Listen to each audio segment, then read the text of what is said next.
नमस्कार। ओम नमः शिवाय। भगवान के अस्तित्व को लेकर काफ़ी काफ़ी कुछ कहा और सुना जाता है। तो क्या आपको क्या लगता है भगवान है? अगर आप मुझसे पूछेंगे तो मैं तो यही बोलूँगा कि भगवान बिल्कुल है। मतलब कि भगवान के अस्तित्व को नकारा ही नहीं जा सकता। जैसे ये मतलब हम हैं, हमारी आत्मा है, ये जो चीज़ें दिख रही हैं ना, वैसे ही भगवान भी है।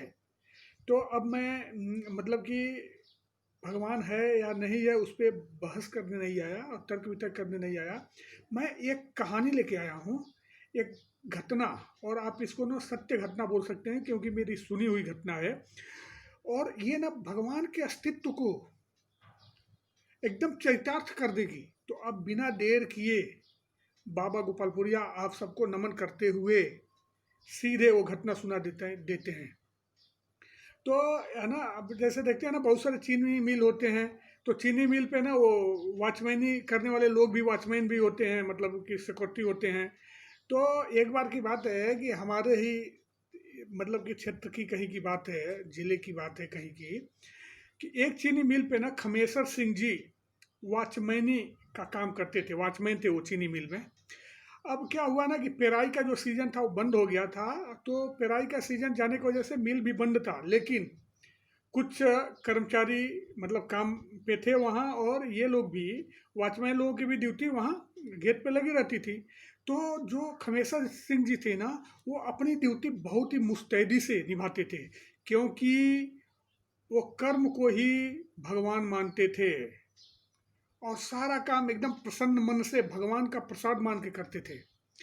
साथ ही वो भगवान राम के परम भक्त थे, मतलब कि इष्ट देव थे भगवान राम उनके। और वो ना कहीं भी कीर्तन भजन होता था ना, तो सहृदय एकदम प्रेम से वहाँ पहुँच जाते थे, बिना बुलाए भी पहुँच जाते थे और कीर्तन भजन करते थे। उनकी आवाज़ जो थी ना बहुत ही सुरीली थी। लोग बताते थे ना कि जब वो गाते थे ना खमेसर सिंह जी, तो उनकी आवाज़ लोगों के दिलों में उतर जाती थी। ऐसा लगता था ना कि साक्षात भगवान आ गए हैं। और खमेसर जी एक और काम करते थे, वो ना जितने कर्णप्रिय गाते थे ना उतने अच्छे सुमधुर भजन भी लिखते थे, कीर्तन भी लिखते थे। वो कई सारी डायरियाँ कॉपियाँ लिख लिख के भर दिए थे। अब सुनिए, उनका जो कर्म निष्ठता थी ना, उसकी जो मतलब वो सारे पूरे मतलब कि आसपास के गांव जवार के लोग भी जानते थे कि खमेसर सिंह काम के बहुत ही पक्के हैं, कर्मनिष्ठ व्यक्ति हैं। और वो जो मैनेजर था ना उस मतलब कि चीनी मिल का, उसको भी पता था कि ये बहुत ही मतलब कि कर्मनिष्ठ व्यक्ति हैं। लेकिन ना जो मैनेजर था ना वो थोड़ा सख्त था, काम के प्रति बिल्कुल लापरवाही नहीं। तो वो क्या करता था ना, रात बिरात दिन में कभी भी जब मर्जी हुआ अपने बंगलों से निकलता था और मिल में घूमते रहता था। रात को कभी 12 बजे 2 बजे रात को भी घूमता था। एक बार की बात है ना कि खमेसर सिंह की नाइट ड्यूटी लगी हुई थी, उनके साथ एक और वॉचमैन थे। अभी ना किसी कारणवश वो जो वॉचमैन थे वो बोले ना खमेसर सिंह से कि सर मैं थोड़ा सा ना अभी क्वार्टर पे जाके आता हूँ, तो आधे एक घंटे आप संभाल लीजिए। तो खमेसर सिंह बोले अरे आप बेहिचक जाइए, मैं हूँ ना, कुछ प्रॉब्लम नहीं, लेकिन आधे एक घंटे में आप आ जाइएगा। तब तक क्या हुआ ना, ये 9 बजे के लगभग की बात है, मतलब रात को 9 बजे की बात है। तब तक ना 9:30 हुए होंगे कि पास के गांव में कहीं से मधुर ध्वनि, कीर्तन की ध्वनि इनके कानों में पड़ी, खमेसर सिंह जी की।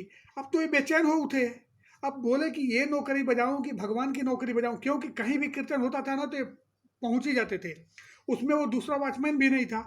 फिर ये क्या सोचे ना कि अब उसके बाद ना जब वो कीर्तन जमका ना, हरे राम राम राम, जब वो जमका ना तो इनको और भी एकदम मतलब नाचने लगे और अपने आप को रोक नहीं पाए। और क्या सोचे कि कल सुबह क्या करूंगा ना कि मैनेजर साहब से मिलके नौकरी से रिजाइन दे दूंगा, और लेकिन इस समय मैं अभी भगवान की ड्यूटी बजाने ही जाऊंगा। अब मुझे नौकरी, इस दुनिया संसार की नौकरी नहीं करनी है, बहुत हुआ। क्योंकि अय नौकरी से क्या फ़ायदा जो हमारे भगवान की नौकरी में विघ्न डाले। फिर देखिए, उनको लगा कि 10 मिनट में दूसरा मतलब कि सिक्योरिटी आ ही जाएगा और मिल भी अभी बंद है। तो फिर क्या किया ना, साइकिल उठाए, बहुत बेचैन थे अंदर से। जब भक्त बेचैन हो जाता है ना, इसके लिए तो उसको आप नहीं समझ पाएंगे ना, तो उसको लोग पागल की संज्ञा दे देते हैं।